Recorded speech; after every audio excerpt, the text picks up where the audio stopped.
Were the historic Industrial Revolution-era canals of Manchester the stalking ground of a twisted attacker who pushed unsuspecting passers-by into the icy waters to their doom? The Manchester Pusher panic is a fascinating urban legend and a case of mass hysteria, or, possibly, it is a grim hidden reality. If it is the latter, then there is a serial killer on the loose to this day. So, let's delve deeper into this murky episode. A series of unexplained deaths in the waterways of Manchester have led to the belief that these incidents were no accident. Over several years, numerous bodies, primarily of young men, have been recovered from the canals in and around Manchester. Speculation about foul play emerged due to the frequency and nature of these tragic discoveries.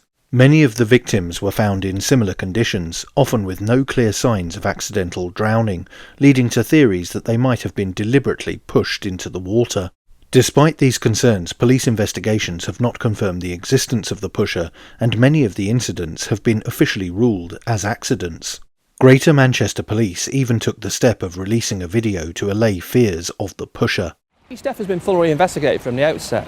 We deal with death, whether it be an accident, a drugs overdose, in very much the same way. And the purpose of our investigation is to identify if there's anything criminal happened to that individual. So in the case of somebody that goes into a canal or a water, have they been pushed? Have they been assaulted? Have they been robbed? Some of these have been as a result of people being pushed and robbed, and people have been arrested and prosecuted. This is upsetting for the families of those people that have died. They've gone through the inquest process. The coroners have been very supportive in this review and investigation. What they have said is if anybody has got any evidence to support that a person has died by a criminal matter, assaulted, then if it is evidence, they should bring it back to the coroner, bring it back to the police and re-investigate it. The canals are close to many late-night venues and are a popular walking route for post-party revellers, but this has not stopped people believing there is a darker explanation. A few notable incidents among the scores of cases include the fate of Suvik Pal in 2010. The Indian student was studying in Manchester when he disappeared after attending a New Year's Eve party at a nightclub near the canal. He was later found in the canal, leading to speculation about foul play. However, the coroner made a ruling of accidental drowning. In 2015, David Plunkett's remains were discovered in the Rochdale Canal in Manchester. While initial reports suggested foul play, the coroner ultimately ruled the incident as accidental, likely caused by falling into the water while intoxicated. And in 2018, Charlie Pope, a university student, was found in the Rochdale Canal after a night out with friends.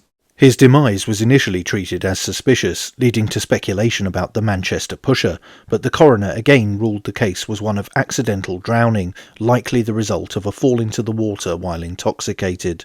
These incidents, and a large number of others, have contributed to the myth of the Manchester Pusher, with media reports often sensationalising the circumstances surrounding the cases. Despite the lack of concrete evidence linking them to a single assailant, the legend of the Pusher continues, and speculation around the safety of Manchester's canal network is ongoing. Despite public concerns, police investigations have consistently found no definitive evidence to support the existence of the Pusher. Greater Manchester Police have frequently stated that most of the tragic cases were likely accidental, pointing to the dangerous combination of alcohol and the city's extensive network of canals. As with all bodies of water, the canals can be hazardous, especially for those who are intoxicated and navigating them at night. In many cases, the official cause has been ruled as drowning, with no indications of foul play. The Manchester Pusher theory gained traction in the media and among the public partly due to the sheer number of cases and the perceived lack of comprehensive explanations from authorities. As the number of incidents rose, so did the suspicion that these were not coincidental. The canals became places of foreboding, particularly at night. One attempted explanation for the Pusher theory was psychological. Psychogeography, the study of how geographical environments influence emotions and behaviours, has been brought into the conversation. The layout and ambience of Manchester's canals, particularly their isolation and poor lighting in certain areas, contribute to an eerie atmosphere that fuels the narrative of a lurking danger. The Manchester Pusher theory taps into a broader human tendency to seek patterns and explanations for tragic events.